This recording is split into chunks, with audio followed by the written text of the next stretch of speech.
Yes, there are so many circumstances going on, and people are running to and fro seeking answers, and some people are just responding, and there's just a lot of people who have lost their way and given up, Father, on the local bodies of assemblies, the local church, the local gatherings.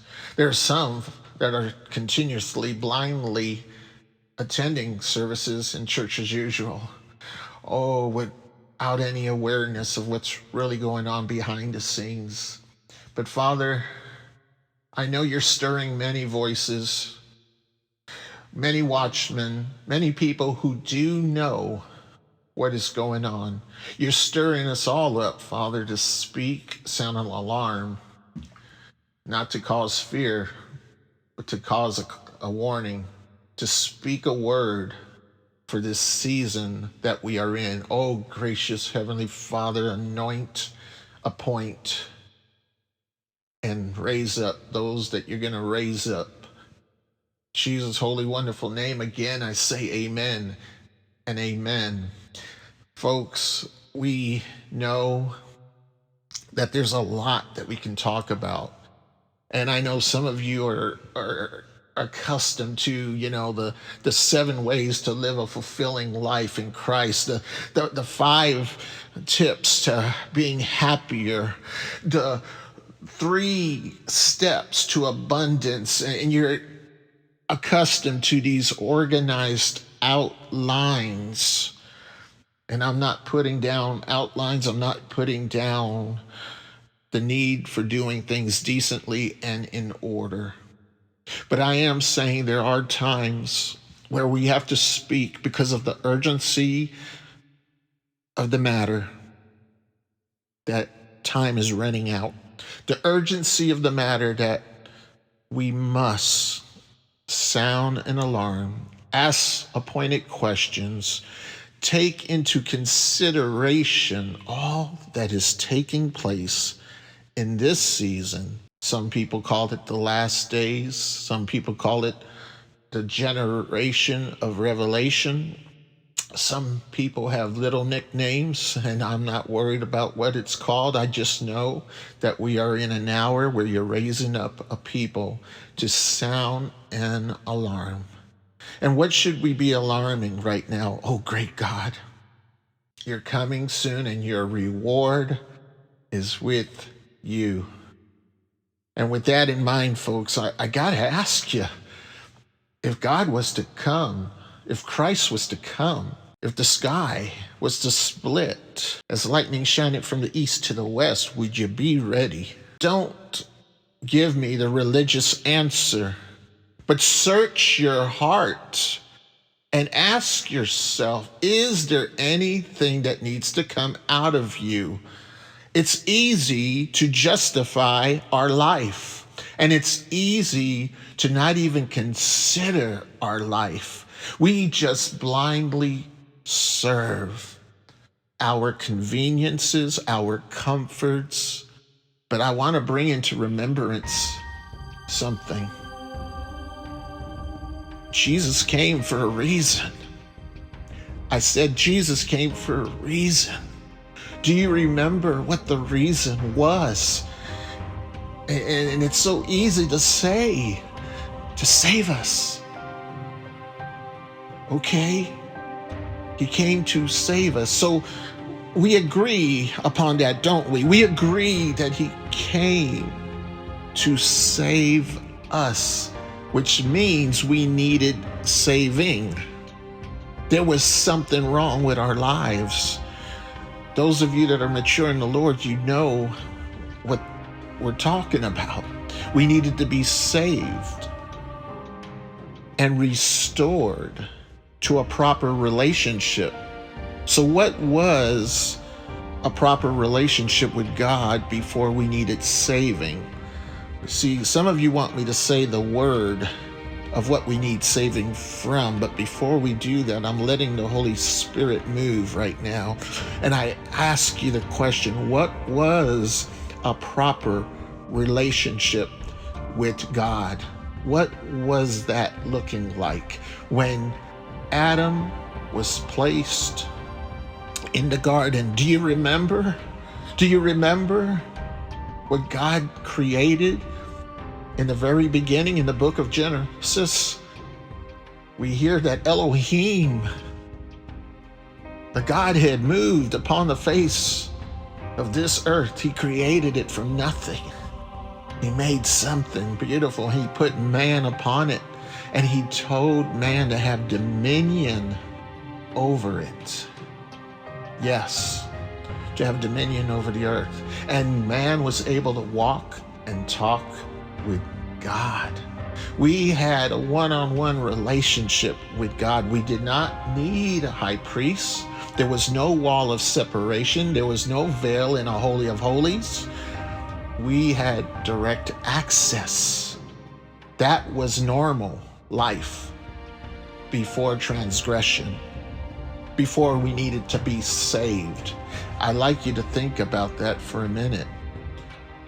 If Jesus Christ came, and that's a question also, why did he have to be the sacrifice to restore mankind?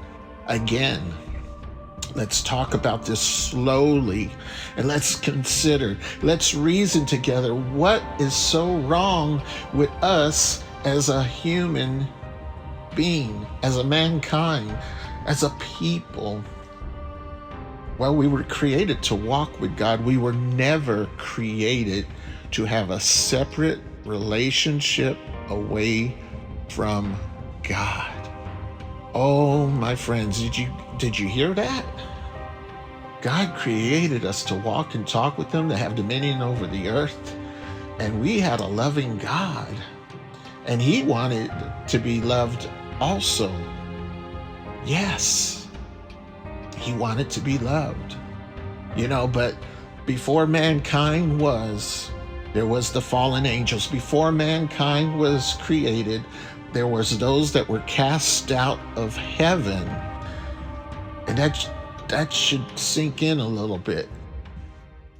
That the very first rebellion was in heaven, and people was not prepared.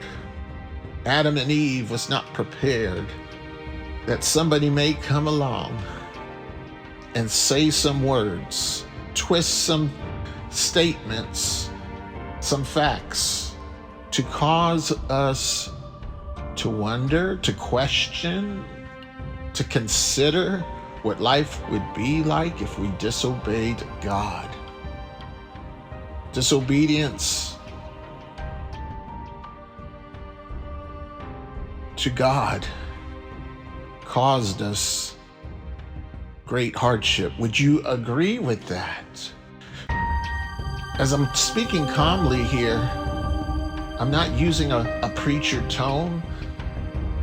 I'm not here to shout, and some of you need to get right. That's right. Some of you need to confess. No, I'm not doing that. I'm speaking to your spirit as the Holy Spirit is giving me utterance. There is no outline, no piece of paper in front of me. I'm speaking to you, and the spirit inside of you knows that I'm speaking truth. The Spirit of God does not lie. You were created to walk with God, have a life with God. God blessed us with an earth to have dominion over it. We got sidetracked, and we used free will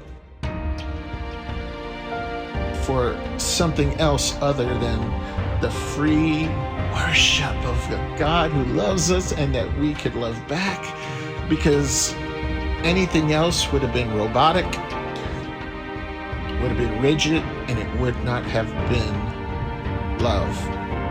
God wanted to love us, and he wanted us to have the ability to love him back. That's why we had to have freedom of choice, freedom to choose this day who we would serve. And life would have been beautiful. There would have been no death if we would have been steadfast serving the Lord.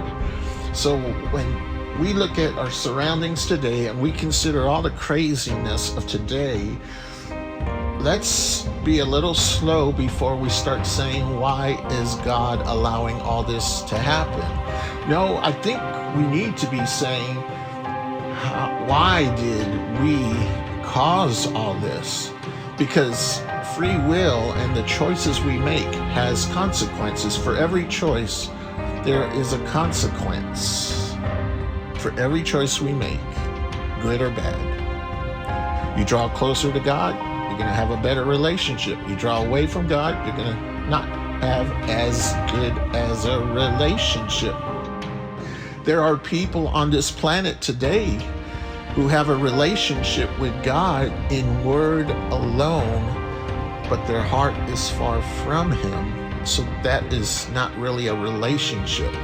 We call that deception, folks. We call that deceiving ourselves. Another way to call it is worshiping in vain. That's right, worshiping in vain. So think about that. Do we want to worship in vain? Many of us are on this earth. But I'm here to tell you that we can get back on track. We can. So let's consider what I brought up so far. We were created to serve God, right? We were created to be one with God. And we needed something to be done about what took place when disobedience came in. That was our act of rebellion. We listened to a serpent. We listened to the presentation. Eve took the bait, ate of the forbidden fruit. Sin came into the world. There's that popular term. But what is sin? Is it the opposite of obedience, would you say? When the Holy Spirit is moving, do you obey the initial promptings of the Holy Spirit? When God gives you instruction, do you obey God's instruction? That would be obedience, right? And disobedience would be the opposite, not obeying, not following a guideline. And some people have a problem with rules, guidelines. But what people don't know, that everything we have in life, there are guidelines, there are laws that govern things. Heck, your refrigerator in your house has guidelines. If you leave the refrigerator door open to try to cool your house, I know this is sounding knucklehead, but bear with me. The refrigerator is not going to work properly. The food in the refrigerator is not going to cool properly.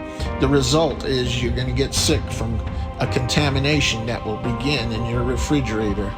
The motor may struggle and go out. All kinds of things can happen when instruction is not followed. Instruction is important.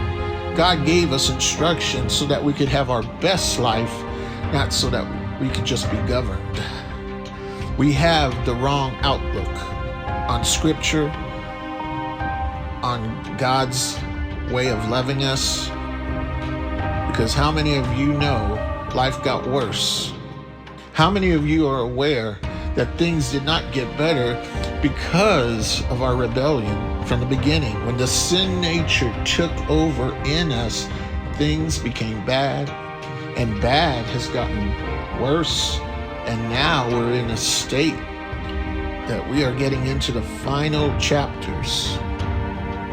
And may I say this, it was foretold that wickedness was going to get to an all-time high in the last days, to the point where love would grow cold. Love for God would grow cold. And we're seeing so much wickedness today, so much violence, so much division, and we're wondering why. Well, if you have 100% of the people serving God, surrendering to God every day, you're not going to have the problems that you would have if only 10% of the people are serving God with all their heart, all their soul, all their mind. Some of you have discovered, before you learned that you needed God in your life, you had to learn the hard way what life without God was like. You had to learn that life became a mess because for some of you, you know, in the natural, it looked like you were doing well. You were prospering financially, but yet your heart was missing the contentment that can only come from God filling your heart. While others of you were struggling all kinds of ways, including financially. And you were like wondering, what am I going to do? Drugs ain't doing it. Alcohol ain't doing it. Fame ain't doing it. Like the song says, looking for love in all the wrong places. We have a spot inside our being that was created for the Holy Spirit, for God to dwell in us. When we opened the door to rebellion, we opened windows and doorways for demonic forces to come hinder us, torment us.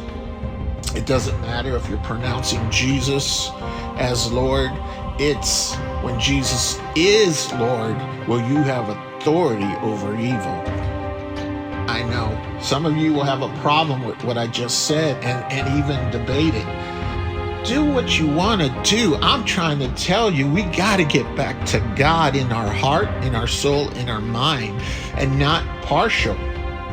Don't you dare think you can give God 10% of your finances and everything's going to be hunky-dory. No, you lack surrender. You lack allowing God to be first in your life. When God asked us to love him with all our heart, all our soul, all our might, that was not to love him with 10% of your heart, part of your soul, and a portion of your strength. God wants all. That's why God gave all when he gave his only begotten Son, Jesus Christ.